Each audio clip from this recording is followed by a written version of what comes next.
चढ़ल नवरात भौजी करे चला पूजनमा। चढ़ल नवरात भौजी करे चला पूजनमा।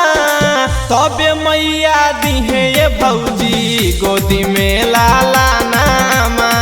तबे मैया दिहे ये भौजी गोदी में लाला नामा।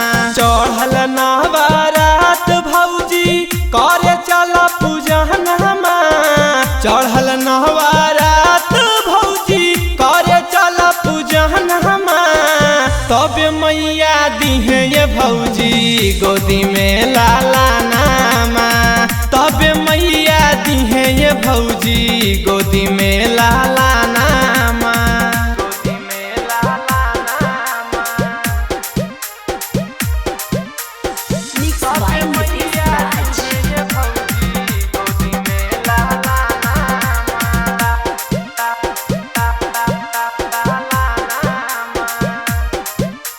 कदी है दाया ता सुनाए भौजी घरवा गवाई बसोहर हो। मैया के कृपा से सुनाए भौजी भर जाई गोदिया ताहर हो। हमहु किन के लाइब भौजी, हमहु किन के लाइब भौजी बबुआ खातिर पालना। तबे मैया दिहे ये भौजी गोदी में लाला नामा। तबे मैया दिहे ये भौजी गोदी में लाला नामा। तबे मैया दिहे ये भौजी गोदी में लाला